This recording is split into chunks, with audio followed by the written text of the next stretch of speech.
¿Qué tal, Iberoamérica? Seguimos en este portal de América Radio de esta mañana aquí en portaldeamerica.com en este viernes 26 de febrero de 2021 y estamos recibiendo por tercera semana consecutiva, lo cual para nosotros ya es así como un lujo, a Miguel Pato, el desarrollador territorial, amigo de la casa, que siempre está ahí cuando lo llamamos. Y hoy, desde Buenos Aires, las dos salidas anteriores inmediatas habían sido desde Paraguay, donde está trabajando. Se dio una vueltita por la casa ahora en Buenos Aires y desde allí estamos en contacto con él. Bienvenido una vez más, Miguel, a estas mañanas de Portal de América Radio, aquí en portaldeamerica.com. Buenos días, ¿qué tal? ¿Cómo están? Muy bien, ya con Ricardo Terán en Rosario de Santa Fe, con quien ya estuvimos haciendo la primera parte de este programa de hoy. Te estamos recibiendo con mucho gusto para tratar el último artículo de la trilogía Gran Punta del Este, que es la parte 3, donde proponemos repensar los municipios y crear bolsones. De acuerdo a tu experiencia y a lo que dijiste la semana pasada, esta parte de nuestra propuesta puede que sea polémica. Ojalá que así sea, por lo menos así se habla de este tema que nosotros entendemos que es muy importante. Esta vez traemos el último artículo de la propuesta, el titulado Gran Punta del Este 3, publicado originalmente el 8 de enero de 2019, cuando la actual pandemia no estaba en los cálculos de nadie, luego de haber instalado el tema con la primera parte, hablado de paradores en la segunda. Esta vez le toca el turno a la revisión de los municipios y la creación de los bolsones. ¿Lo compartimos? Mal que le pese a muchos, lo que se conoce en el exterior cuando hablamos de turismo y mencionamos Uruguay es Punta del Este. Ir a un evento internacional, una feria de turismo y colocar un stand o señalar dentro del de Uruguay con el nombre Maldonado, el sitio de promoción de nuestro principal balneario, es un gran error que se ha cometido y en algunos casos se sigue cometiendo. Guerrero en vez de Acapulco, Buenos Aires en lugar de Mar del Plata, Quintana Roo, si queremos decir Cancún o Playa del Carmen, Río Negro en vez de Bariloche, Santa Catarina por Florianópolis, ejemplifican de modo contundente la idea. Quien arriba en un jet a Punta del Este no tiene la menor idea de que administrativamente ese aeropuerto que le recibe pertenece a la jurisdicción del municipio de Piriápolis. Quien se siente bienvenido a la barra al dejar atrás el puente ondulado, ignora que ingresa al municipio de San Carlos. El nudista que va a Chihuahua se solaza en solanas o alrededor de la laguna del Sauce, recorre Portezuelo, remonta el lomo de la ballena o en la laguna del Diario ve el legendario cartel peor colocado del planeta, piensa que está en Punta del Este a pesar de que lee Bienvenido a Maldonado. Y es así, aún está en el municipio de Maldonado. De los 8 municipios del departamento de Maldonado, a grandes rasgos, 4 de ellos no tendrían nada que les involucre a Punta. Solís Grande, Piriápolis, salvo el aeropuerto, Pan de Azúcar, salvo parte de la laguna del Sauce y Aiguá. Nuestra propuesta es que la nueva denominación Gran Punta del Este abarque también al municipio y este deje de ser llamado Punta del Este y tome el nuevo nombre, o sea, Gran Punta del Este. El rescate o ajuste. De esta manera, el municipio de Gran Punta del Este incluirá en su jurisdicción, por ejemplo, a Chihuahua, al aeropuerto, a Laguna del Sauce, a Laguna del Diario, Pinares, Las Delicias, Portezuelo, Punta Ballena, Cantegril, La Barra, Pueblo Edén, El Chorro, El Tesoro, Denroc, Manantiales, Balneario Buenos Aires, La Juanita, Garzón, Laguna Garzón, José Ignacio, entre otros lugares de interés turístico que sin estos detalles burocráticos, en la interna y para afuera tácitamente son o están ya en Punta del Este. La razón del artillero El artillero no disparó porque su cañón no tenía pólvora y para nosotros Punta del Este es tan frágil en su monodependencia del mercado emisor argentino porque tiene apenas un cartucho, el sol del verano, pues cuando no está, nada tiene razón de ser y cae la demanda general. Hay hoteles y restaurantes que cierran, no hay agenda social y todo lo que ya sabemos. ¿Le suena esta apreciación que hicimos en enero de 2019? Los precios. Cuando empieza a hacer calor y se inicia la acción de atisbar cómo vendrá la temporada, entre paréntesis, arcaica y nefasta costumbre que paraliza la posibilidad de pensar en grande, desde algún teléfono inteligente u otro dispositivo empiezan a circular imágenes de tickets o facturas con precios excesivos cobrados a los fotógrafos de turno. De inmediato salen las recomendaciones de alguna jerarquía de gobierno recomendándole a los comerciantes prudencia, y los noteros de la televisión, un día sí y otro también, plantean el tema buscando desalentar el agio, logrando por reiteración real exactamente el efecto contrario y terminan generando alarma en los eventuales clientes que ante esa realidad se van al Caribe o al Brasil. Así de simple. Los bolsones. Los bolsones son dos los que proponemos y creo que son muy claros. La propuesta es muy clara. Vamos a tomar el primero, el masivo. Si somos bien pensados, por un lado, buscando generar empleo para la construcción, los últimos gobiernos departamentales y nacionales han propiciado lo que hemos denominado sobredosis de hormigón. Lo hemos denominado apropiándonos de la definición de quien hoy nos honra con su visita, Miguel Pato. Y han estropeado buena parte del escenario original por el que Punta del Este le gustaba a todos. Y si somos mal pensados, deberíamos remitirnos para hacer gráficos a lo que un colega del exterior le comentó a un colega y amigo local, quien a su vez nos lo contó por WhatsApp la semana pasada, esto es de enero del 2019, reitero, de este modo. Hace unos meses vino a visitarme un colega que trabaja en él y escribió el nombre de un medio de primera línea de Estados Unidos. Lo llevé a ver Punta, desde Las Delicias hasta el Puente de la Barra. Al final me dijo, che, es obvio que esto es un centro de lavado. Solo así se justifica que hayan tantas casas y apartamentos vacíos. Las aproximadamente 250.000 de camas, decíamos en enero, las camas para hoteleras, aunque hace pocos días un referente de la cuestión inmobiliaria nos dijo que eran 400.000. Que hay ahora sí ya en la gran Punta del Este, a menos que haya un decreto que haya que quemarlas y demoler todos los edificios, hay que venderlas, comillas, venderlas. Hay que hacerles dar un beneficio redituable, obvio, si somos bien pensados. Para ello, sí o sí, hay que estructurar productos que delimiten territorio, lugares de hospedaje y de restauración con precios que se correspondan con el nivel promedio de lo que conocemos como turismo masivo. Y en esas franjas sí deberemos cuidar los precios, como estrategia sostenible y o sustentable del producto durante el año entero. Y en esa franja sí deberían circular las imágenes de deschave de precios abusivos. Si transformamos entonces a Punta del Este en Gran Punta del Este y aplicamos este plan sugerido de desestacionalización, deberemos ir, miren la palabra, monitoreando, como le gusta decir a los gobernantes, las condiciones macroeconómicas de cada uno de los mercados regionales para dirigir el marketing y la promoción de acuerdo a sus realidades.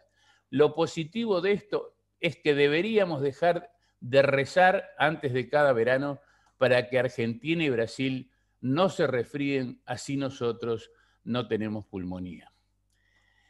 Vamos al otro bolsón propuesto, que es el glamoroso. A grosso modo, estaría desde la Barra para allá, con acento en Garzón y José Ignacio.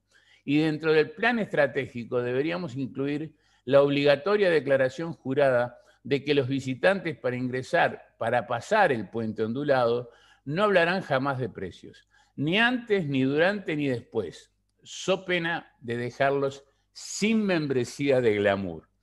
La programación del verano deberá ser consensuada con un comité de notables en la más estricta reserva, con 3 encuentros por año, uno en Buenos Aires o Mar del Plata, Córdoba o Rosario, otro en San Pablo o Río de Janeiro y el otro itinerante, un año en Santiago, otro en La Paz o Santa Cruz y otro en Asunción.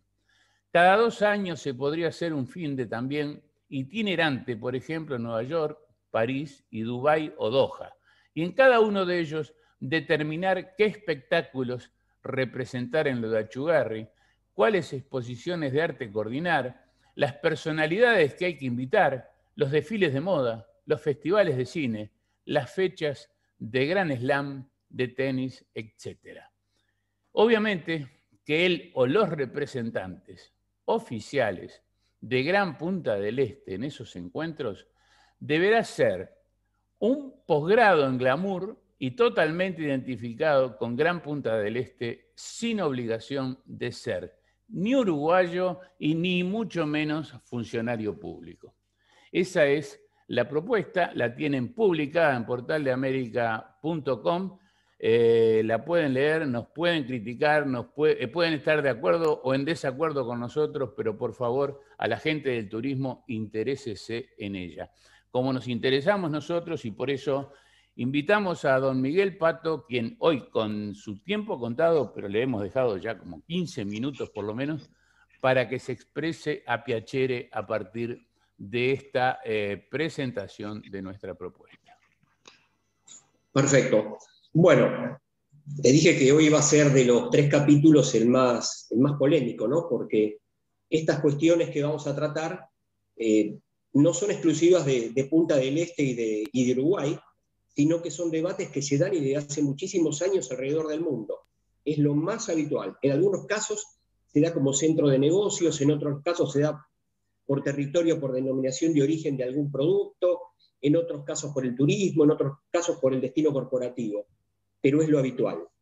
Y coincido, vamos a la cuestión inicial, la denominación de origen, el nombre de destino, el brand destination que dicen los gringos, tiene que ser inequívoco. Uno tiene que aprovechar el nombre más representativo y ese nombre tiene que uno preservarlo sin confundirlo con jurisdicciones, con cuestiones de burócratas municipales o con gente que está en un debate viejo. Porque si nos estamos presentando al mundo, si nos estamos presentando a una región, si queremos interactuar compitiendo con destinos alrededor del planeta o de la región, no vamos a poner nuestros problemas familiares si el segundo apellido es López o García, porque se casó en segundas nupcias, entonces no es la prima directa. Estamos llevando una discusión muy doméstica a perturbar lo que es la denominación de destino, el nombre del territorio con el cual tenemos que salir a jugar el gran torneo, ¿no? Entonces, desde ese punto de vista, adhiero totalmente. Hay montones de ejemplos de alrededor del mundo donde eso ya se resolvió, lugares donde no se resolvió y sigue siendo un problema, y lugares donde está en proceso. Entonces, por un lado, esa cuestión que no es solamente de marketing, ¿no? Sino que es de dar una señal clarita, porque más allá del marketing, el no tenerlo en cuenta produce una confusión enorme. La otra cuestión es que para planificar, para hacer una propuesta al resto, a los no residentes, a la gente que tiene que tomar la decisión de ir a esta parte del planeta y hacerlo, es renunciar, ir a otro lugar, porque estamos hablando de gente que, y sobre todo con la movilidad aérea, puede ir a cualquier lado, y Punta del Este, aunque nos quede cerca, tiene la complejidad aérea como para que la persona, por costo y por tiempo, diga, al final queda acá nomás, pero me cuesta lo mismo y tardo lo mismo que irme a otro lugar. O sea, a otros lugares. Sí, directamente el Caribe desde Buenos Aires, por ejemplo, o desde San Pablo. Es más fácil. Tranquilo. Entonces, si tenemos que salir a competir con esa desventaja de conectividad, y tenemos que ir, en cambio, con una fuertísima ventaja que es el nombre de destino, el brand destination que tiene Punta del Este, que es brutal. Detrás del nombre Punta del Este hay montones de cosas que se podrían ofertar inequívocamente al mundo. Sin embargo, y vos lo decías bien, ¿no? Eso de ponerse un objetivo cada vez más chiquitito hace que directamente estemos pensando en cómo hago para esa quincena, que decimos que ahora ya es una semana, y reduciéndose. Entonces, esa denominación tiene un montón de cosas. Me acuerdo hace años, no me acuerdo si estabas vos también en ese programa que fuimos en el año 2011, no, el 2012, donde una de las cosas que hablábamos también era que ese territorio tiene una denominación de origen brutal, más allá de los límites administrativos, no solamente en el turismo, sino también en lo que produce. Hay una cantidad de productos de la tierra, de la artesanía, de la gente, que podrían ser presentados al mundo adentro de ese paraguas fuertísimo que es Punta del Este. Y también se estaba desaprovechando, o sea que también va en la cuestión productiva, en decir, es un producto que viene de allá, con todo lo que tiene de carga subjetiva en positivo. Así que también eso es un lío. Y con respecto a, lo hago así un punteo rápido para entrar en el debate, ¿no? Y lo que hace con respecto a tratar de hacer esa cuestión yo haría el paralelo con precios cuidados, como si un destino como Punta del Este tuviera que estar también en forma culposa, cuidándose de la canasta del laburante. Es un producto y tiene espacio para todo, diferenciándolo bien. Tiene una oportunidad de hacer negocios con el glamour. No es pecado. Hay destinos alrededor del mundo que su negocio es el glamour. No y hay otros que pagarían fortuna por generar esa por posibilidad poder de glamour. Por eso ya te lo digo, y es también en los productos, no sé, en un dulce de leche, en una conserva de tomate que se puede hacer en la región, el hecho de tener la marca Punta del Este de origen, tendría que ser que se pueda vender más caro. No está mal tratar de posicionarse en la parte de arriba de la pirámide. Y después entonces entramos con esa cuestión folclórica, ese discurso pedorro. Creo que hay algunos libros que contaminaron la cabeza de los rioplatenses básicamente y nos generaron sobre mentiras un complejo de un resentimiento, unos conceptos estúpidos que nos hacen jugar para atrás, nos hacen hacer goles en contra, nos hacen darle un pase al contrario, permanente, tal vez en la pelea con el vecino, porque el vecino está apuntando a un emprendimiento más de lujo, porque tiene identificado a un segmento de lujo de algún lugar de Brasil y sabe que puede generar trabajo, que puede generar riqueza, puestos de trabajo de calidad, y el otro vecino le juega en contra porque está con esa cuestión de igualar para abajo. Y si hay algo que Punta del Este sería un pecado mortal, sería entrar en esa estupidez berreta de igualar para abajo.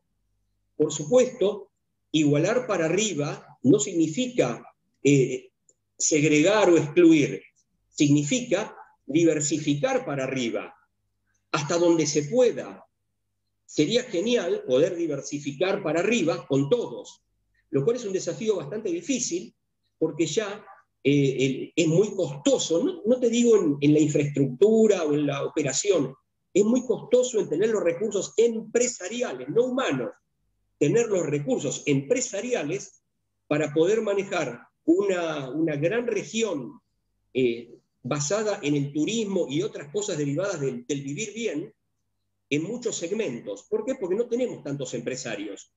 Pero si los tenemos y tenemos la marca de destino ya posicionada arriba, que la estamos subutilizando, empecemos por ahí y vayamos barriendo hacia abajo, pero no con el discurso pedorro de algunos malos libros que leímos en la década del 70, que nos vayan matando para arriba, que nos vayan corriendo, que nos vayan empobreciendo. O sea, ¿qué vamos a hacer? Vamos a hacer una organización barrios de pie, precios cuidados, y después está todo ese periodismo de la gilada que hace una nota de cualquier estupidez. O sea, pero gente muy berreta, muy de muy de cabotaje. No es peyorativamente que digo de cabotaje o berreta, lo digo directamente. Gente que no está preparada para hablar de los negocios que estamos hablando. Y los negocios que estamos hablando son los que generarían riqueza, puestos de trabajo. O el destino de Punta del Este es simplemente generar puestos de trabajo de peón de albañil. Porque la propuesta empresarial hoy, con esos edificios y todo ese marketing inmobiliario y proyectos inmobiliarios berretas, con propuestas inmobiliarias que ofenden la razón de un ser humano más o menos normal, es una propuesta de generar puestos de trabajo de peón de albañil, lo cual es una mierda. Para un territorio así es una mierda. Cuando tendríamos que estar pensando en cómo metemos medicina, cómo metemos educación, cómo metemos productos de muy alto valor agregado dentro del paraguas de venir de esa zona, que esa zona, aparte de las maravillas naturales, tengo una maravilla también de cómo se hacen las cosas, de cómo se trata a la gente, de cómo se produce un pepino no sé, una castaña en almíbar, de cómo se organiza un festival de cine, de cómo se hace un torneo de tenis internacional, de cómo hay un programa, una maestría una maestría en turismo para poder traer gente de toda la región y hacerlo en un lugar donde hoy no tenés los recursos humanos para darla, pero los podés transportar. Y lo que tenés brutal, lo que tenés fuerte, es que lo estás haciendo en un lugar donde la denominación de destino es fuertísima y tiene un valor en nuestra región enorme. Bueno, lo están logrando. Hoy Pinamar es un destino muchísimo más grande que Punta del Este. Y Cariló se ha llevado a un segmento socioeconómico equivalente, y te diría en algunos casos superior al que captó Punta del Este en los últimos 10 años. Pero un trabajo hormiga, y no te digo que es un ejemplo para copiar a nivel mundial, pero sí a nivel rioplatense lo han hecho. Tiene una población de estudiantes que lo motivó la UADE con una estrategia fabulosa, y tiene gente no solamente del interior de la provincia de Buenos Aires de muy alto poder adquisitivo, sino también de la ciudad de Buenos Aires que se van para allá.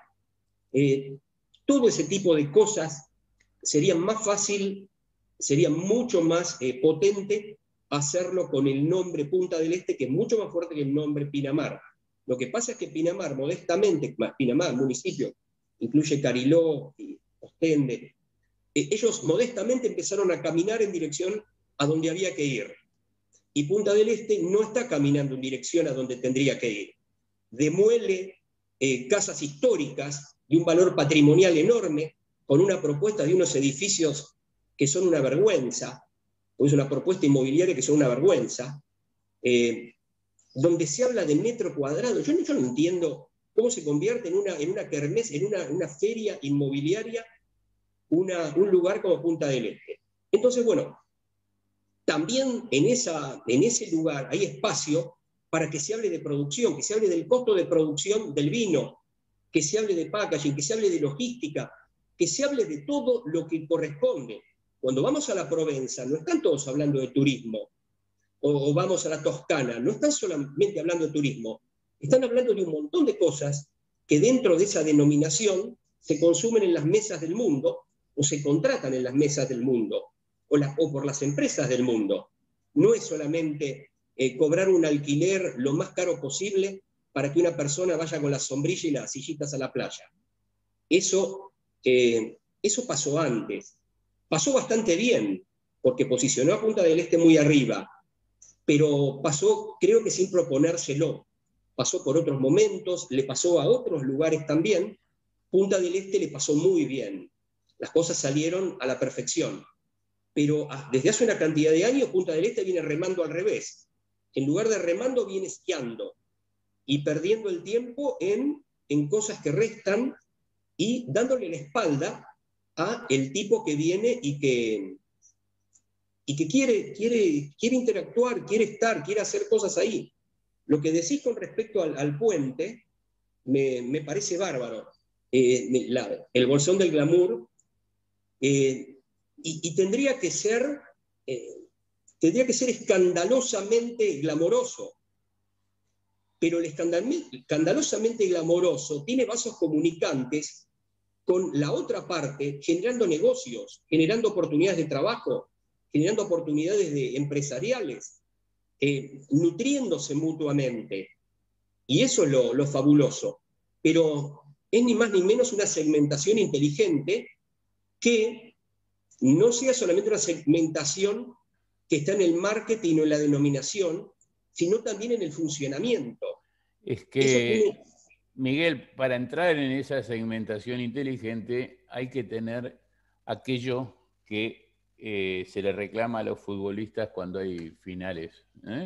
Hay que tener aquello y ponerlo arriba de la mesa y dejarse de pavadas y dejarse de ir a los lugares comunes de declaración ante los micrófonos y ante las cámaras.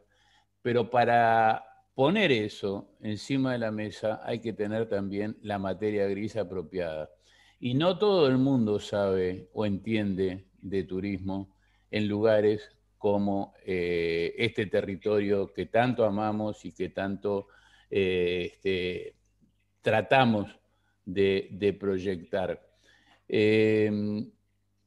Yo estoy siguiendo tu razonamiento, con el cual, como siempre, coincido, pero creo que podríamos redondear esto yendo al hueso, ¿no? Que sé que lo tenés previsto, por eso hablaste de un programa polémico. Yendo al hueso y pensando en cómo se puede instrumentar, en cómo se tiene que ir hacia esa segmentación de los bolsones, bien clarito, ¿no? Un bolsón de glamour y un bolsón masivo, porque sería genial que Punta del Este, o sea, sería genial no como clasismo, sino como ecuación económico-financiera quizá, de que Punta del Este hubiera seguido siendo exclusiva y glamorosa y nada más, que ese es el mayor provecho que se le podría haber sacado para la generación de riqueza para el país y para la generación de empleo. En eso creo que estamos de acuerdo. Pero la cosa, justamente, con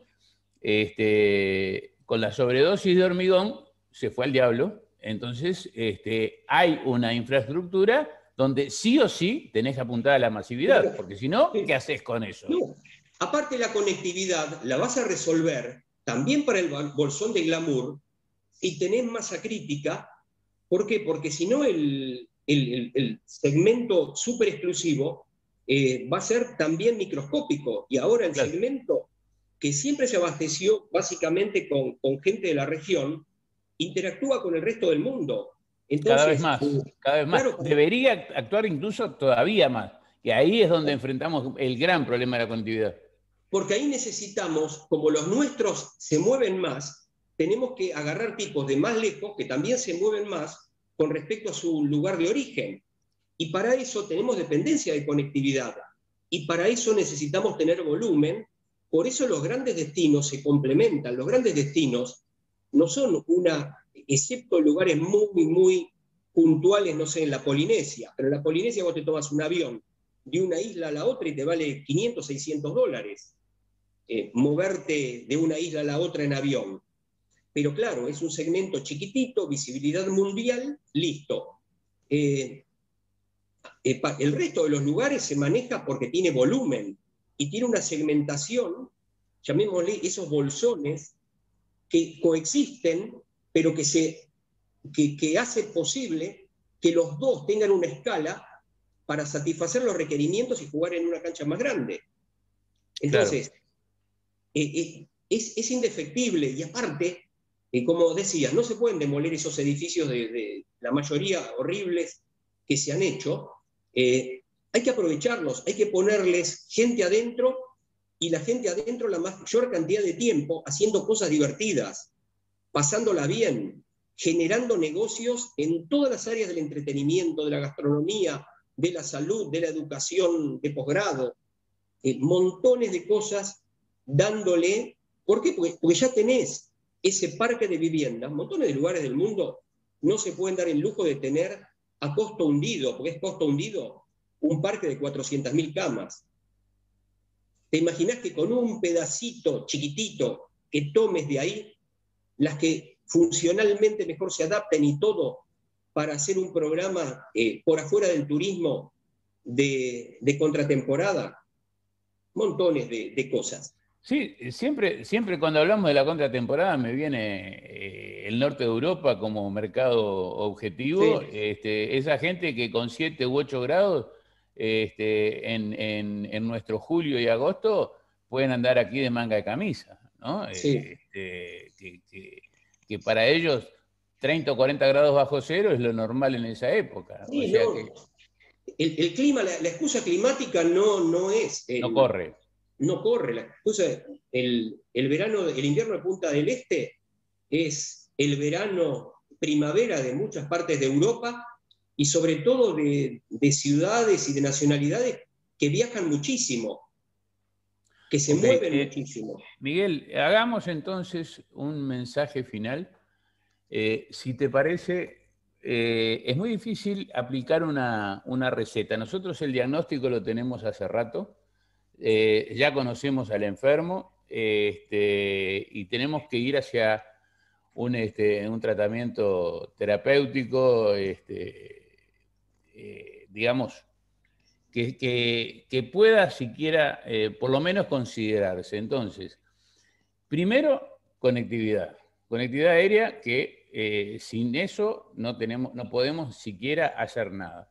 Entender el negocio, definir qué Punta del Este queremos, que eso lo vengo preguntando hace casi una década.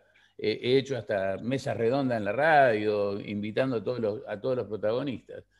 Y definir un capitán del barco, definir quién tiene que llevar adelante, porque en estas latitudes es muy difícil que, digamos, por inercia se pueda llegar a hacer alguna cosa positiva. Tiene que haber un plan, tiene que haber un clic que nos haga en la cabeza a todos, porque nos vivimos quejando de que no desestacionalizamos, nos vivimos quejando de la dependencia, de la monodependencia del turismo argentino, nos vivimos quejando que los brasileños vienen solo en rebelión, pero no hemos hecho absolutamente nada en la historia de este destino tan importante para nosotros como para variar eso, como para cambiar eso. Entonces, así, a lo bruto, ¿qué es lo que se te ocurre para cerrar Sí, a mí, a lo bruto, lo primero que se me ocurre es que nosotros tenemos el diagnóstico, pero bueno, tal vez es correcto, tal vez es incorrecto, pero lo que podemos tener es una lectura de hechos y los hechos son feos. Lo que está pasando es feo, ¿por qué? Porque lo vemos en el bolsillo de los empresarios y de la gente y lo vemos al caminar por esos lugares vacíos. Entonces, no sé, los hechos los podemos describir.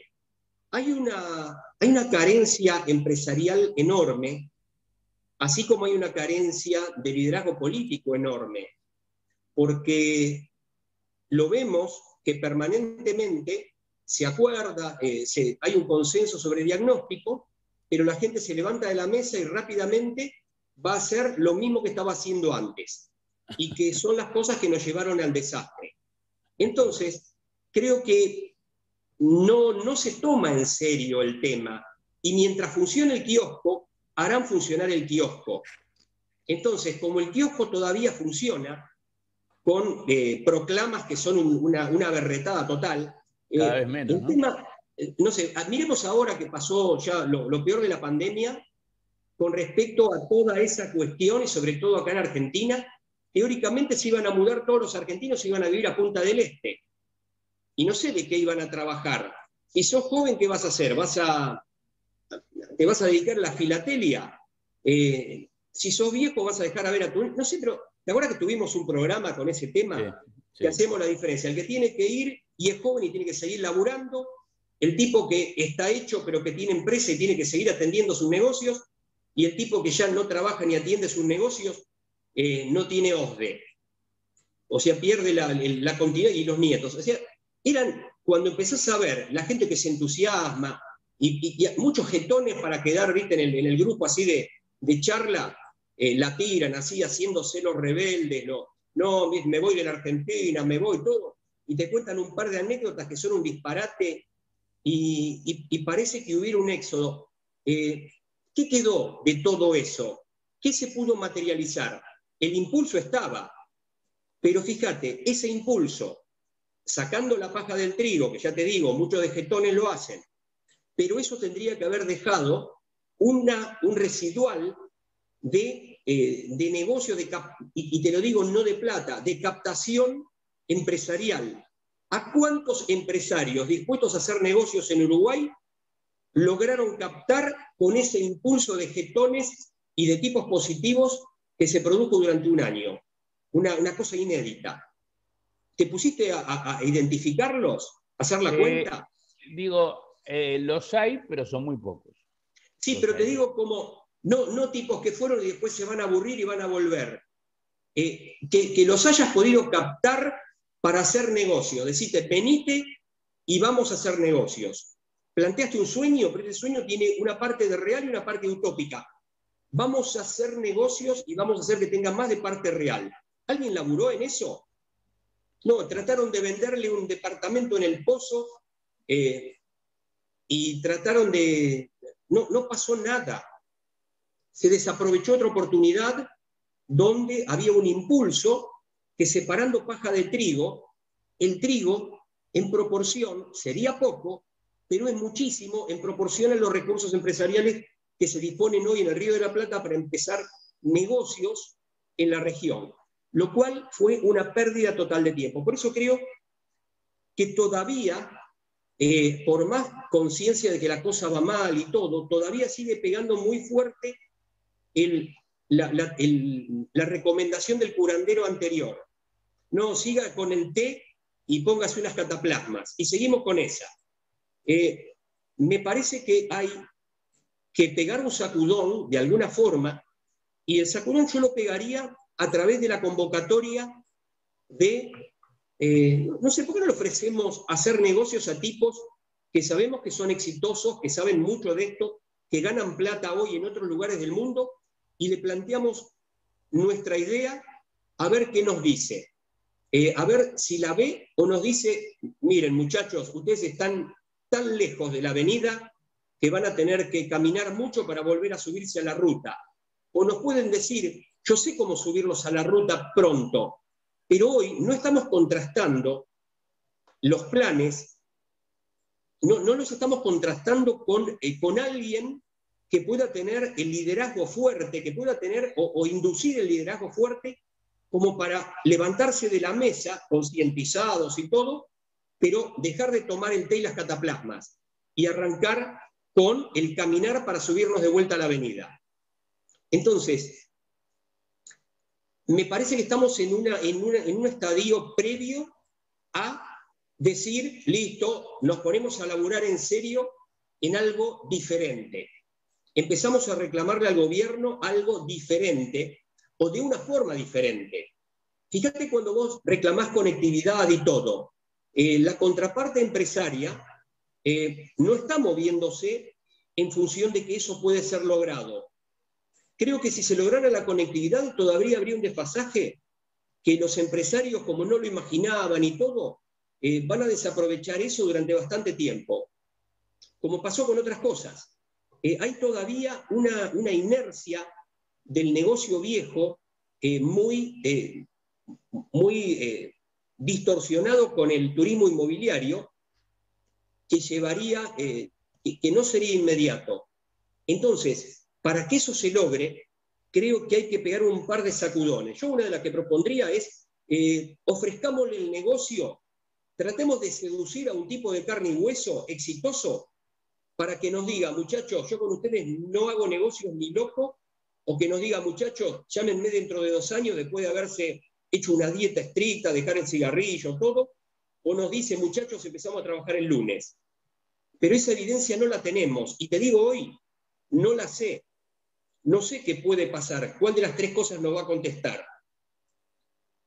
Entonces, me parece que tenemos que empezar a romper el inbreeding, tenemos que empezar a romper esta cuestión de contaminación de sangre que tenemos y poner a tipos que, si los convencemos, el lunes ya nos armaron la agenda de trabajo y nos ponen a laburar, y no es una consultoría, tipos que ponen su plata. Participé de una visita promovida por un empresario extranjero en Uruguay hace, no sé, 14 años, más o menos, 15 años, y me acuerdo que este señor convocó a 4 o 5 tipos indiscutidos de la hospitalidad a nivel mundial, todos de origen europeo. Y las cosas que dijeron con respecto a las cosas que se podrían hacer y las cosas que ellos visualizaban dificultades que solamente te las resuelve o patear el tablero o hacer una dieta moderada en mucho tiempo, ¿viste? Gradualismo o el shock. Y realmente los tipos visualizaban los negocios, pero visualizaban que el puente para llegar a los negocios no estaba construido, que lo podés construir de a poco o tenés que romper esquemas de negocios actuales e imponer uno nuevo.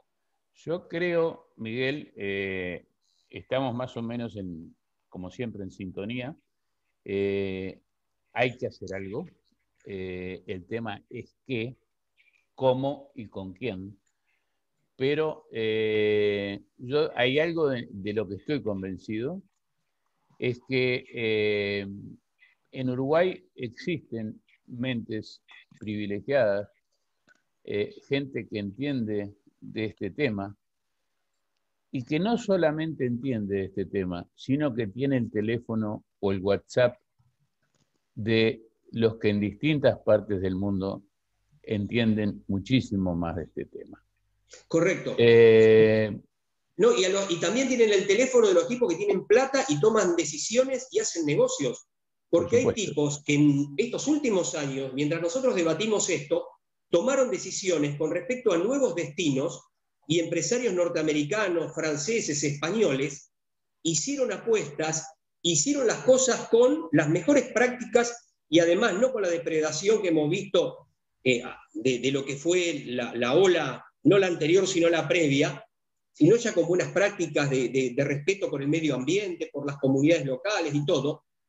Y esos tipos ellos tienen también el teléfono de esta gente. Lo que veo es que hay todavía una prudencia, una timidez, agarrar y decir, muchachos, traigámoslo, sentémoslo, y que nos digan si somos viables o no, que nos digan a qué distancia estamos de la autopista para subirnos y empezar a jugar el Gran Premio. Entonces, ese impulso, o sea, dar esa patadita, ¿viste? Esa irreverencia, decir, listo, váyase. Hay una cuestión, hay una frase de Fernando el Católico, el esposo de Isabel la Católica, que está tergiversada, que él decía, no me acuerdo la palabra, monta Fernando, monta Isabel, pero no era una cuestión, una frase rescatada como diciendo, se sube al caballo y va a Granada tanto Fernando como Isabel, sino que estaba refiriéndose al corte del nudo gordiano por Alejandro Magno, como diciendo, monta tanto, en la palabra, él decía, monta tanto Fernando, monta tanto Isabel. No, no era eso. Era monta tanto desatar como cortar. Quiere decir que para invadir los territorios hacia el este, era lo mismo tratar de desatar el nudo gordiano, que nadie lo había logrado, como pegarle un hachazo y cortarlo, que fue lo que hizo él, y quedó habilitado para seguir camino a Persia. Creo que hoy lo que nos falta es el monta tanto, tratar de hacerlo a lo rioplatense, como hacerlo de otra manera y patear el tablero, cortar el nudo gordiano. Por lo menos hay que debatirlo, por lo menos hay que entrar a mirar para adentro y no seguir con esta inercia que es... Pero, ¿sabes?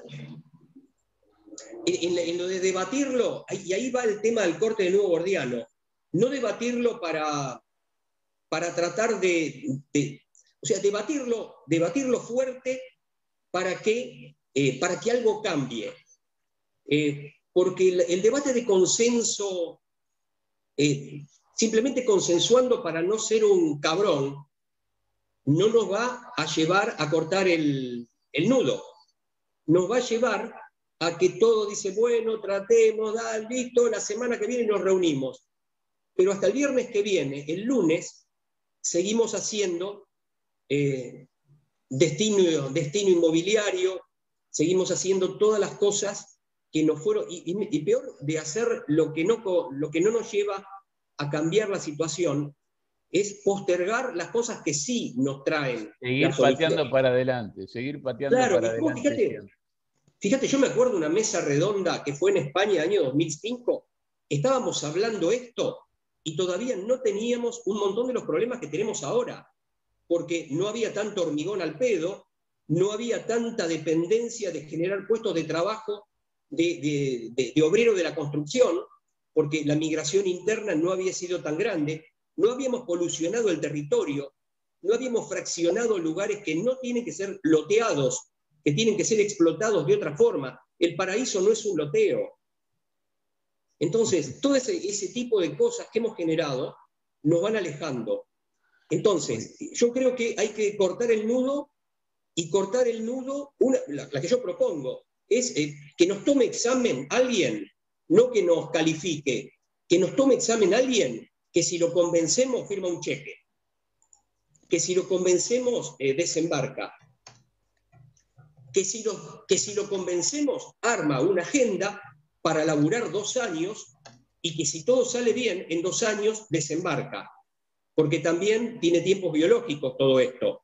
Pero creo que la adrenalina va a surgir si nos sometemos al examen de un tipo que, si lo convencemos, su decisión es de acción y de poner guita, no de felicitarnos, darnos un premio internacional o invitarnos a un cóctel. Dejar la paparruchada. Dejar la paparruchada. Vos fíjate que el mercado rioplatense, creo que lo más importante en los últimos años fue el tipo que hace el render y que organiza el copetín, el cóctel. Porque todo lo demás es una cosa de muchísimo menos elaboración. Y si bien hay cosas buenas, no evolucionaron. Okay. Lo que sí evolucionó, el cóctel y el render, eso fue fabuloso. Como siempre, Miguel, te agradecemos tu participación. Dijiste ahora algunas cosas que se asemejan a lo que habíamos hablado en privado antes de la grabación con Ricardo. Ricardo, en otro orden de cosas, estaba proponiendo que nos hagan un examen, pero ahí se refería directamente al Portal de América. Pero justamente este producto que estamos lanzando, el Gran Punta del Este, trae eso a colación, ¿no, Ricardo? Sí, totalmente. Realmente quiero agradecerle a los dos porque me han ilustrado mucho más de lo que llevaba yo incorporé de mi vida, prácticamente mi vida en Punta del Este desde el año 87. Escucharlo a Miguel es un placer y un lujo, se aprende muchísimo en el ping-pong contigo.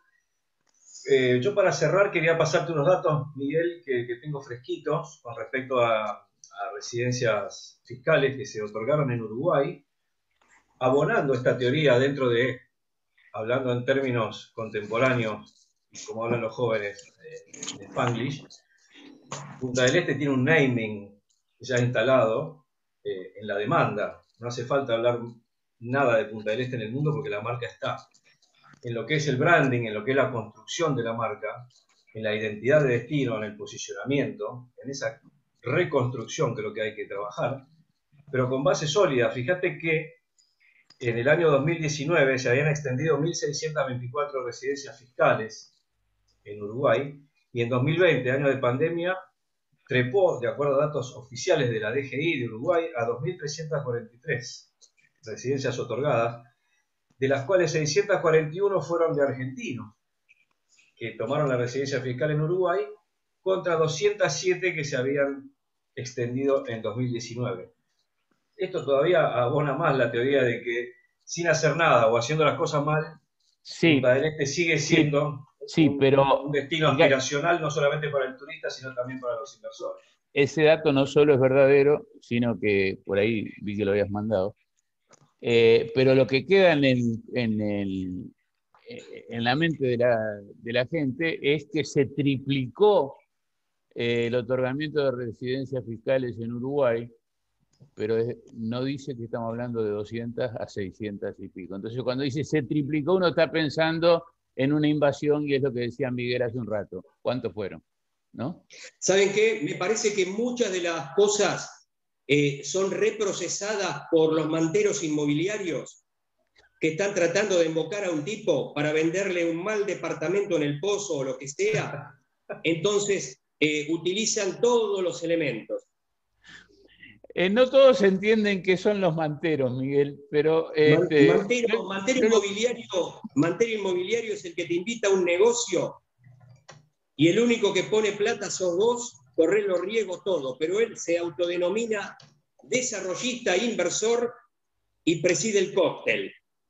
Pero la plata es tuya y si llega a haber algún problema, los platos rotos los pagás vos porque vos sos el que juega de punto. Y el que juega de banca no es banca, es mantero, no tiene un mango puesto adentro de esa estructuración a la cual te está invitando a participar con la promesa de grandes rentabilidades. La denominación de mantero te surge por los africanos que están en las calles de Madrid y salen corriendo cuando viene la policía con su manta extendida. Sí, pero esos son más inofensivos. Sí, los de Buenos Aires, los de Rosario en Argentina, son tremendos. Y... tenés uno muy grande acá en Vicente López, tenés en Rosario, tenés en Punta del Este, tenés en Mar del Plata, bueno, acá en la ciudad de Buenos Aires tenés muchísimos. Si me están invitando a un negocio y el tipo habla de inversión, estoy pensando que algo puso. Pero cuando la cosa se complica, resulta que el terreno había un tipo que le habían dado la promesa de metros, el otro tal cosa, y el tipo que te invitó al negocio, teóricamente el desarrollista, el inversor, el solvente, el empresario, aparece no en la lista de los que tienen que responder, sino que aparece en la lista de los que están reclamando fees de administración o lo que sea. Encima le terminás debiendo plata. Además, una de las cosas que no quise intervenir porque realmente era para alquilar balcones la charla entre ustedes, pero digo, ¿quién se va a hacer cargo de ponerle cuerpo a todos estos esqueletos que quedaron en Punta del Este justamente por esta situación de inversores que no han sido tales, sino que han utilizado la propia plata de sus amigos, sus relaciones, y le han ofrecido al dueño del terreno 2 o 3 departamentos que nunca se pudieron finalizar, y sabemos que hay muchos casos en Punta del Este de edificios que están en esa situación y nadie le pone el cascabel al gato, ¿no? Los manteros son muy creativos y los rioplatenses somos muy giles, así que tal vez en una segunda ronda se termina. Gracias, Miguel. Gracias, Ricardo, por este segmento que es el más largo de la historia de Portal de América Radio, pero su razón tuvo. Nos seguimos viendo, Miguelito. Muchas gracias. Un abrazo grande. Chau, chau.